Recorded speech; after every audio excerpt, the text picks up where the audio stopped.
Get all that right. So here's kind of the angle I was looking at tariffs on. I've known Donald Trump 25 years. He used to be okay on trade policy, but over the last 25 years, he's just lost. The job of presidency was investing in real estate, picking curtains and fixtures. He'd probably be the most qualified, but it's not. He's not a business person. See, you can see he's declined. It's just reality. Father Time is undefeated. You can't be 78 years old and not expect some decline. He's failed early and often, and the worst part about his business career is how many times he rips off hard-working Americans. Trump University. What made Mark Cuban go from Trump fanboy to fierce critic? It wasn't just one thing, it was a whole buffet of lies, scams, and economic suicide. Cuban's not just off the Trump train, he's leading the Orange Turd resistance. And Trump, he's throwing a tantrum that would make a toddler look mature. Guess he can't handle the truth. Yeah, I mean, the weave is on his head and in his mouth and it's not working. You know, he's slowed down. There's no question about it.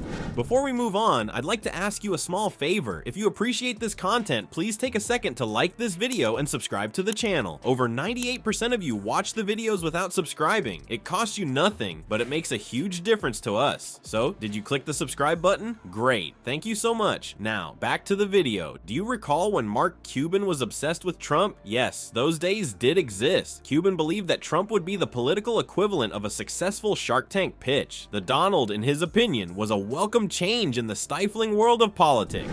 Truths about me on Truth Social, but we don't have a relationship. That's as close as we come. I haven't spoken to him since right before he left the White House.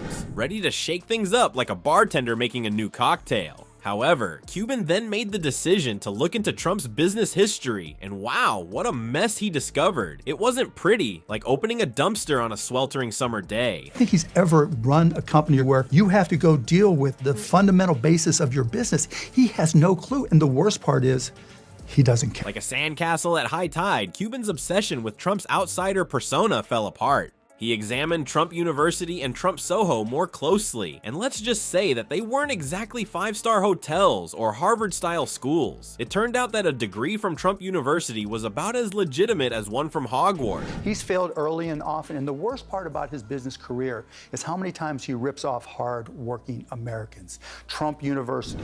Trump promised students the keys to his real estate success, but all they received was a picture of him holding an empty wallet and a cardboard cutout. What about Trump Soho? This upscale hotel condo project in New York was the original plan. Warning, things didn't work out as planned. The entire area was more shaded than a beachside palm tree.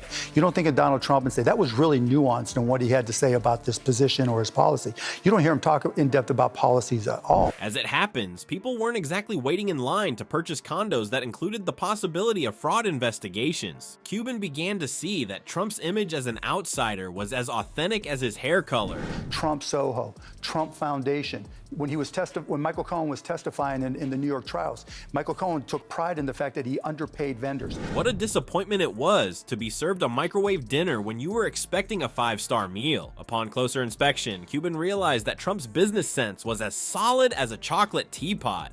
Additionally, Trump's well-known book, Art of the Deal, should not be overlooked. Cuban most likely expected to receive some business advice, but instead he received a fantasy book that would have made J.K. Rowling envious. The only transaction in which Trump appeared to excel was the one in which he persuaded people that he was a prosperous businessman. Trump wants to impose a 60% tax on goods made in China. It sounds difficult, doesn't it? If Donald Trump is elected and he puts these 60% tariffs on Chinese products, they are all going up. All those things you buy. Mark Cuban isn't buying it, though. He's even referring to it as economic suicide. Trump's ego after losing the popular vote must be hurt more than that. Cuban isn't merely making fun of others. He fears that small businesses may be more severely impacted by these tariffs than a sumo wrestler on a sugar rush. Imagine discovering that the prices at your favorite store have been increased by 60%. Trump's plan is tariffs, which, you know, don't work. He likens to, or Harris likens to a Trump sales tax. Get all that right. So here's kind of the angle I was looking at tariffs on. I've known Donald Trump 25 years. He used to be okay on trade policy, but over the last 25 years, he's just lost. These days, your favorite sneakers are as expensive as a fine meal. Make America Great Again is suddenly beginning to sound a lot like Make Americans Broke Again. Question, do you all know anybody who doesn't know how tariffs work? All right, I'll give you a hint.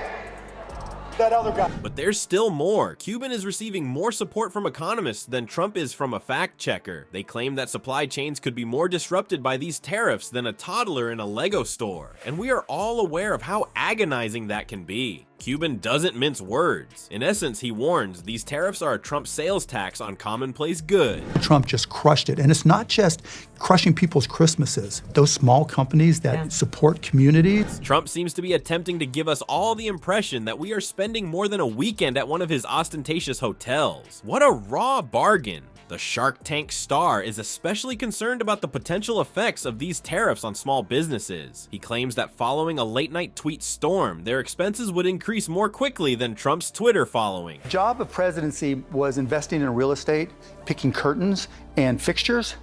He'd probably be the most qualified, but it's not. He's not a business person. And you know who foots the bill? Yes, you're right. We, the customers. We all seem to be competitors on The Apprentice. But rather than being fired, we're simply becoming poorer. Cuban is not merely speaking from his hat, as it were. At a Trump rally, economists are nodding along like bobbleheads. They claim that on a windy day, these tariffs could cause inflation and drive up prices to levels higher than Trump's hair. And have some work-life balance. And I don't think he's never been in that situation. Not all those people started like Donald Trump with a silver spoon, right? These are people putting their life on the line. See, you can see he's declined. It's just reality. Father Time is undefeated.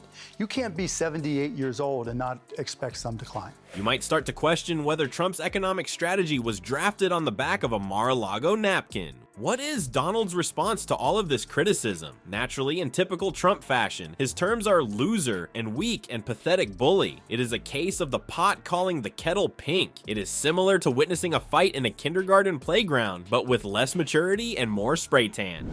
He's desperate. You only sell those things because you have to, because you need the money.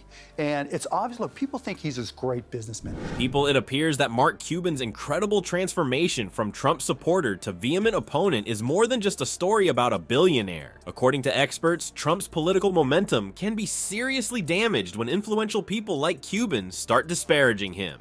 People start to pay attention when your cool, wealthy uncle abruptly calls out your awkward dance moves during a family barbecue. The worst part is that Cuban's story serves as a reminder that even powerful people can have second thoughts. And so a lot of what I love doing is I love helping companies become successful, which is why this election is so important to me and to all of us. The New York Times called you the most surprising surrogate for her. You're someone who's known Donald Trump for a long time. You used to actually give him political advice. When you're about to erect a shrine to your favorite politician, keep in mind that today's hero might turn out to be tomorrow's Orange Turd. It's like playing political whack-a-mole. What do you think? Is Cuban revealing shocking information, or is he merely displaying regret like any other billionaire buyer? Let's try to figure out this circus together, and feel free to spill the tea in the comments section.